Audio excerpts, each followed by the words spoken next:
તો લગ્ન નોંધણીના કાયદામાં ફેરફારની માંગ સાથે સાબરકાંઠાના ઈડરમાં ભુવેલ ગામથી આંદોલનના મંડાણ કરવામાં આવ્યા અને એસપીજી ગ્રુપ અને સર્વ સમાજની ટીમ દ્વારા ભુવેલ ગામે સંમેલન યોજવામાં આવ્યું હતું, જેમાં કહ્યું કે પ્રેમ લગ્નની નોંધણીમાં માતા પિતાની હાજરી જરૂરી છે। કાયદામાં ફેરફાર માટે લાંબા સમયથી સરકારમાં રજૂઆત કરવામાં આવી છે। ધારાસભ્ય અને સાંસદોએ પણ સમર્થન જાહેર કર્યું છે, તેમ છતાં ફેરફાર ન થતાં હવે ભુવેલથી આંદોલનની શરૂઆત કરવામાં આવી છે અને આગામી દિવસે દરેક તાલુકા અને જિલ્લા મથકે રેલી યોજી કાયદો સુધારવા આવેદનપત્ર આપી રજૂઆત કરાશે। ત્યારે સંમેલનમાં હાજર પાટીદાર સહિત અન્ય સમાજના આગેવાનોએ પણ કાયદામાં ફેરફારની વાતને સમર્થન આપ્યું હતું।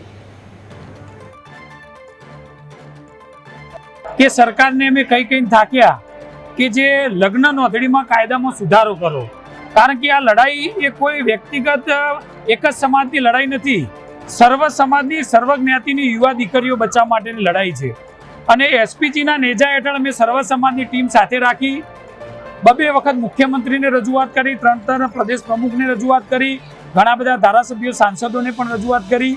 ઘણી બધી રજૂઆતો છતાં આ કાયદો બનતો નથી, તો એના માટે છેલ્લા 4 વર્ષથી એસપીજી લડી રહ્યું છે।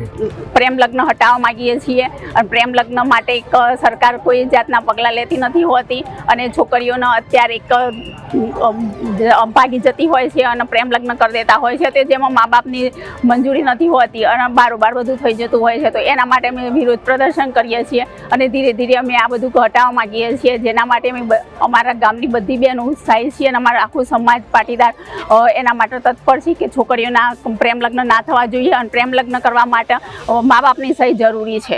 સોશિયલ મીડિયા પર, ફેસબુક પર, વોટ્સઅપ પર મેસેજ કરવામાં આવે છે, દીકરીઓમાં ફસાવે છે, નાની ઉંમરમાં દીકરીઓ લગ્ન કરે છે, ત્યારે સરકારને મા બાપને જાણ નથી હોતી કે સરકારના નિયમ પ્રમાણે દીકરીઓ લગ્ન કરી દે છે।